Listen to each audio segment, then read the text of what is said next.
Hello dear students, कैसे आप सब? अच्छे ही होंगे। स्वागत है आप सभी का हमारे चैनल संपूर्ण क्लासेस में। बच्चों, अगर आपके पास हमारा वीडियो पहुंच रहा है, अगर आपने अभी तक हमारे वीडियोस को सब्सक्राइब नहीं किया है, चैनल को सब्सक्राइब नहीं किया है, तो प्लीज सबसे पहले आप हमारे चैनल को सब्सक्राइब कर लीजिए। साथ ही साथ उसके बगल में दिया हुआ ये बेल आइकन, उसको भी ऑल पे प्रेस कर दीजिए, ताकि मैं जो भी वीडियोस डालूं सीधे आपके पास आसानी से पहुंच जाए और आप उसे आसानी से सीख पाए। आज हम बताने वाले हैं संस्कृत में सबसे पहले मैं कुछ शब्दार्थ बताऊंगा। आपको बोर्ड पर दिख रहा होगा संस्कृत में शब्दार्थ। आप सबसे पहले इन चीजों को आज समझ लीजिए, इन चीजों को आप याद कर लीजिए। इससे आपको हर एक चीज धीरे धीरे आसान लगने लगेगा। मैं सबसे पहले उनके जड़ों को बताऊंगा, उसके बाद उनकी शाखाओं को। तो चलिए शब्दार्थ देखते हैं, समझते हैं और इसको पढ़ने की कोशिश करते हैं। जिस तरह मैं पढ़ूंगा उसी तरह से आप भी इसे पढ़िएगा और कंठस्थ याद कीजिएगा। स मीन्स वह, पुल्लिंग के लिए, पुल्लिंग मतलब लड़का जाति के लिए ये प्रयोग होता है। जैसे वह राम है, वह श्याम है, तो स मीन्स वह, तौ मीन्स वे दोनों। इसका मतलब हुआ कि ऊपर जो पुल्लिंग है वही एक पुल्लिंग है, यानी कि स तौ ते, ये पुल्लिंग शब्द के लिए प्रयोग किया जाता है। स मीन्स वह, तौ मीन्स वे दोनों, ते मीन्स वे सब।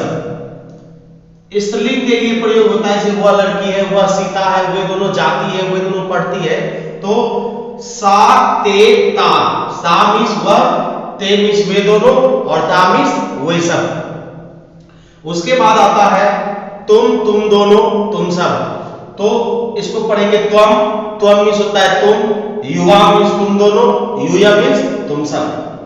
मैं, हम दोनों, हम सब। इसका संस्कृत होता है अहम, अवाम, वयम। अहम मीन्स मैं, अवाम मीन्स हम दोनों और वयम मीन्स हम सब। कुछ शब्दार्थ मैं आज बता देता हूं, जिससे आगे जब इसके बारे में पढ़ाएंगे तो आपको समझ में आएगा। आप प्लीज इसे आप याद कर लीजिएगा, बहुत ही आसान लगेगा आपको पढ़ने में और समझने में।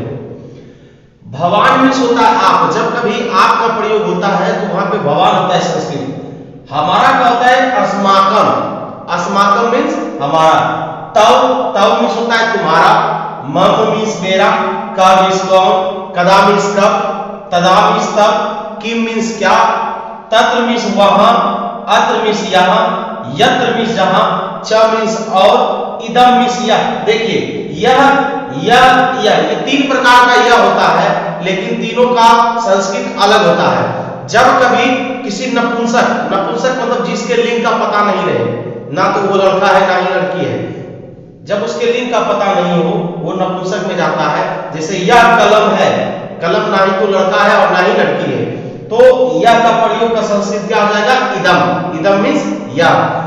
जब लड़के का प्रयोग हुआ कि यह लड़का, यह कलम है ना, तो इसमें इदम का प्रयोग हो गया। यह लड़का है तो यह लड़का क्या हो गया, पुल्लिंग, तो यह का प्रयोग आय होगा।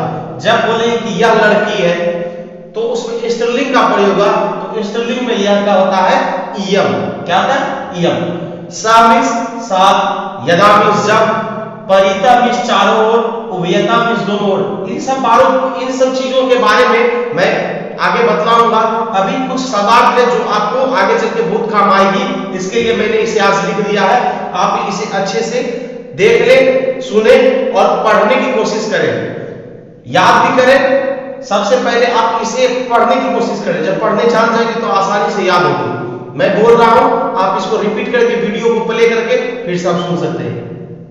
परिता दो चारों ओर, उभयता मीन्स दोनों ओर, स्व मीन्स कल, आने वाला कल, यानी कल जो आएगा उसका संस्कृत होता है स्व, और बीता हुआ कल का होता है हया। यह संयुक्त विसर्ग हया। हया मीन्स होता है बीता हुआ कल, अद्य मीन्स होता है आज, परसवा मीन्स होता है परसों। बच्चों, अगर अभी तक आपने हमारे चैनल को सब्सक्राइब नहीं किया है तो प्लीज आप हमारे चैनल को सब्सक्राइब कर लें, संपूर्ण क्लासेस को सब्सक्राइब करें, उसके साथ बेल आइकन में ऑल का ऑप्शन आप क्लिक कर दें। आज के लिए इतना ही, फिर मिलते हैं एक नए वीडियोस के साथ। धन्यवाद।